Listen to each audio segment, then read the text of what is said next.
اعوذ باللہ من الشیطان الرجیم۔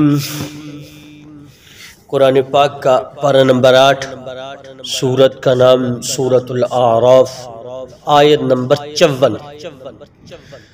بسم اللہ الرحمن الرحیم۔ ان ربکم اللہ الذی خلق السماوات والارض فی ستة ایام ثم استوى على العرش يغشي الليل النهار يطلبه حثيثا والقمر والنجوم مسخرات بأمره ألا له الخلق والأمر تبارك الله رب العالمین۔ یقیناً تمہارا پروردگار وہ اللہ ہے جس نے سارے آسمان اور زمین 6 دن میں بنائے، پھر اس نے عرش پر استوا فرمایا۔ وہ دن کو رات کی چادر اڑا دیتا ہے، جو تیز رفتاری سے چلتی ہوئی اس کو دبوچتی ہے، اور اس نے سورج اور چاند تارے پیدا کیے ہیں جو سب اسی کے حکم کے آگے رام ہیں۔ یاد رکھو کہ پیدا کرنا اور حکم دینا سب اسی کا کام ہے، بڑی برکت والا ہے اللہ جو تمام جہانوں کا پروردگار ہے۔ صدق اللہ العظیم۔ گزشتہ آیات میں اللہ تعالیٰ نے مقام اعراف پر ٹھہرنے والے لوگوں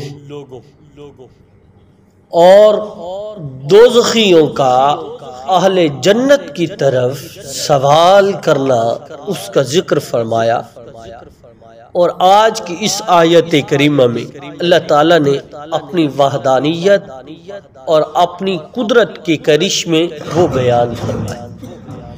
یاد رکھیے، پہلی بات تو یہ ہے کہ اللہ تعالیٰ نے یہ زمین بھی بنائی، آسمان بھی بنائے، اور اللہ تعالیٰ نے یہ دن کے اور رات کا جو بدلنے کا نظام ہے یہ بھی اللہ نے بنایا، اور یہ کتنا بہترین نظام ہے۔ دن جب چڑھتا ہے تو جو ابھی رات سو کر اٹھے ہیں وہ کتنے تازہ دم ہوئے، کتنے لوگ تھے جو دن کے کام میں تھکے ہوئے تھے، اور رات جب سوئے ہیں تو ان کا وہ سارا پچھلے دن کی تھکاوٹ وہ ساری ختم ہو گئی اور تازہ دم ہو گئی۔ اور جس طرح یہ اللہ تعالیٰ دن کے بعد رات کو لاتے ہیں اور رات کے بعد پھر دن کو بھی ویسے ہی لاتے ہیں، یہ نظام ہے اللہ کا۔ اور پھر اللہ تعالیٰ نے یہ نظام 6 دن میں بنایا، زمین اور آسمان 6 دن میں بنایا۔ اب یہ 6 دن وہ کون سے 6 دن مراد ہے؟ کہ ہمارے والے 6 دن، یا حدیث کے مطابق وہ جو دن ہے 50,000 سال کا دن، کیا وہ دن مراد؟ اس میں اس بات پر خاموشی اختیار کی گئی۔ اب میں وہ بتلاتا ہوں وہ وجہ کیا ہے۔ یہ جو آیت کریمہ ہے، اس آیت کریمہ کا اکثر و بیشتر حصہ یہ آیات متشابہات میں سے۔ آیات متشابہات کے بارے میں ہم نے سورۃ آل عمران کی ابتدا میں پڑھا تھا، وہاں اللہ تعالیٰ ارشاد فرماتے ہیں منہ آیات منہ محکمات ہن متشابہات، فرمایا ان میں سے کچھ ایسی آیات ہیں منہ آیات محکمات ہن ام الکتاب و اخر متشابہات، قرآن پاک کی کچھ آیات محکم ہیں اور کچھ آیات متشابہات ہیں۔ اور محکم آیت اس کو کہتے ہیں جس کا معنی بھی واضح ہو اور مطلب بھی واضح ہو۔ آیت متشابہات ان آیات کو کہتے ہیں جس کا معنی کا تو علم ہو لیکن مطلب کا حتمی تقاضا اور علم ہونا یہ نہیں۔ یعنی اس کے بارے میں خاموشی اختیار کی، متشابہات کے پیچھے پڑنا نہیں چاہیے۔ امام مالک رحمہ اللہ سے کسی نے استواء علی العرش کا معنی پوچھا، حضرت امام مالک رحمہ اللہ کو پسینہ آ گیا، تھوڑی دیر کے بعد ارشاد فرمایا اس کے معنی کا تو پتہ ہے اور اس کی کیفیت سے بالکل بے خبر ہوئی، کیفیت سے بالکل بے خبر ہوئی۔ اور پھر فرمائے اس پر ایمان لانا واجب ہے اور آیات متشابہات کے بارے میں سوال کرنا بدعت ہے۔ مثلا حدیث میں آتا ہے ید اللہ علی الجماع، جماعت پر اللہ کا ہاتھ۔ اللہ کا ہاتھ کیسا ہے؟ اسی طرح جس طرح میرا اور آپ کا ہاتھ۔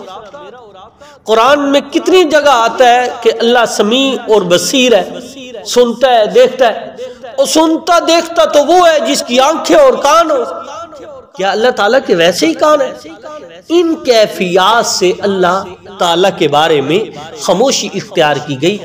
بہتر اہل سنت والجماعت کا نظریہ یہی ہے، فرمایا اس کے بارے میں ٹون نہ لگائی جائے اور تجسس نہ کیا جائے۔ اللہ کے ہاتھ کیسے، اللہ کے کان کیسے، اللہ کی آنکھ کیسی۔ استواء علی العرش کے متعلق بعض طبقے کے لوگوں نے یہ سادہ ذہن کے لوگوں کو خراب کرنے کی کوشش کی اور قرآن سے دور کرنے کی کوشش کی۔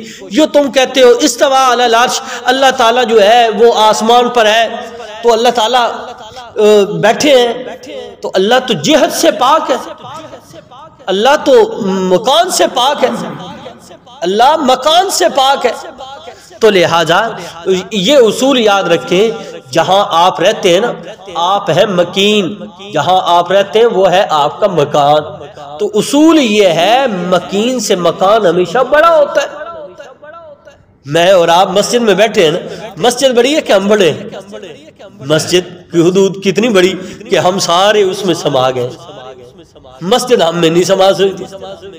تو اللہ جو مکین ہوتا ہے وہ چھوٹا ہوتا ہے، مکان بڑا ہوتا ہے۔ تو پھر یہ لازم آئے گا کہ اللہ چھوٹا ہے اور اللہ کا مکان بڑا ہے، اللہ جہاں بیٹھے ہیں وہ جگہ بڑی، اللہ جہت سے پاک۔ یاد رکھیے یہ ہے آیات متشابہہ۔ اس لیے فرمایا استواء علی العرش، اللہ استقرار ہوئے، اللہ عرش پر استقرار ہوئے، وہ کس طرح، اس کی کیفیت سے ہم بے خبر ہیں۔ فرمایا یغشی اللیل النہار یطلبہ حثیثا، ہاں وہ دن کو رات کی چادر اڑا دیتا ہے، اور جو تیز رفتاری سے چلتی ہوئی پھر کیا، والشمس والقمر والنجوم، یہ کتنی بہترین روشنیاں۔ اچھا سورج کی روشنی کی کیفیت اور ہوتی ہے، چاند کی روشنی کی کیفیت اور ہوتی ہے، اور جو ہے پھر اس کے بعد ستاروں کی روشنی کی کیفیت اور ہوتی۔ جو دنیا میں سب سے پہلے خلاباز جو آسمان کی بلندیوں پر گیا نا، چاند پر وہاں کی مٹی لایا، اور آ کر جب نیچے زمین پہ آیا نا، اللہ تعالیٰ امریکہ کا تھا، تو اللہ تعالیٰ نے اس کو ایمان کی دولت سے مشرف فرما دیا۔ جب وہاں پہنچا نا تو وہاں بھی ایک ایسی آواز سنائی دی جو مسلمانوں کے ہاں مساجد کی میناروں سے آواز گونجتی ہے، جسے اذان کہتے ہیں، تو وہ اس نے وہاں بھی سنی، یہاں بھی ویسی اذان، اور پھر وہ مسلمان ہو گئے۔ تو کہنے کا مقصد یہ ہے کہ وہاں کی کیفیت، یہ چاند، سورج، ستارے، یہ سارا نظام کس نے؟ الا لہ الخلق والامر، حکم بھی اللہ کا، پیدائش بھی اللہ کی، یعنی اللہ نے پیدا کیا تمام کائنات کو، حکم بھی اسی کا ہے۔ تبارک اللہ رب العالمین، اور وہ برکت والی ذات ہے جو تمام جہانوں کا پروردگار ہے۔ دیکھیے آیت کا ترجمہ، فرمایا ان ربکم اللہ الذی خلق السماوات والارض فی ستة ایام ثم استوى على العرش يغشي الليل النهار يطلبه حثيثا والشمس والقمر والنجوم مسخرات بأمره ألا له الخلق والأمر تبارك الله رب العالمين۔